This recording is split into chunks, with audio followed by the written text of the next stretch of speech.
Hey guys, ఒక చిన్న function ఉంది. దానికైతే రెడీ అయిపోవాలి. So get ready with me. నేనైతే ఫంక్షన్కి ఈ బ్యూటిఫుల్ డ్రెస్ని అయితే వేసుకుంటున్నాను. దగ్గర చిన్న వర్క్ వచ్చింది. నెక్స్ట్ స్కిన్ కేర్ అయితే చేసుకుంటున్నాను. మాయిశ్చరైజర్, సన్ స్క్రీన్ రాసుకున్నాను. సన్ స్క్రీన్ రాసుకున్న తర్వాత అది డ్రై అయిన తర్వాత నెక్స్ట్ ప్రైమర్ అయితే రాసుకుంటున్నాను. ఈ ప్రైమర్ రాసుకోగానే నా స్కిన్లో చాలా చేంజ్ వస్తుంది. సింపుల్గా రెడీ అవ్వాలనుకున్నాను కాబట్టి ఫౌండేషన్ ఏం అప్లై చేయకుండా జస్ట్ కన్సీలర్తో నా డార్క్ సర్కిల్స్ని అయితే కవర్ చేసుకుంటున్నాను.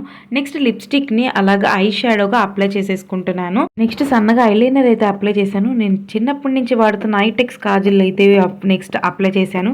అసలు కాజల్ రాసుకోకపోతే నా ఐ మేకప్ అనేది అస్సలు పూర్తే కాదు.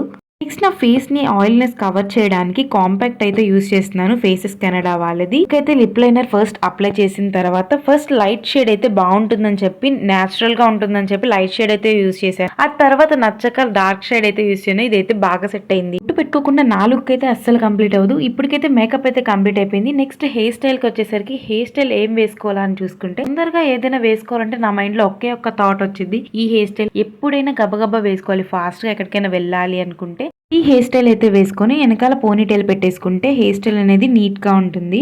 ఈ డ్రెస్ కి కలర్ కి మ్యాచ్ అయ్యేటట్టు ఈ బుట్ట ఇయర్ రింగ్స్ అయితే పెట్టుకుంటున్నాను. నెక్ కి ఏం వేసుకోవట్లేదు, ఎందుకంటే డ్రెస్ కి ఆల్రెడీ హెవీ వర్క్ అయితే వచ్చేసింది కాబట్టి. Next last and final bangles అయితే వేసుకొని నా లుక్ అయితే కంప్లీట్ చేశాను. దీనికి దుప్పటా ఇచ్చారు. ఆ దుప్పటాన్ని పే చేసేసి నా లుక్ అయితే కంప్లీట్ అయిపోయింది. నా లుక్ ఎలా అనిపించిందో కమెంట్ చేయండి. ఇంకా నా ఛానల్ని సబ్స్క్రైబ్ చేసుకోండి. అంతే, వీడియో బాయ్.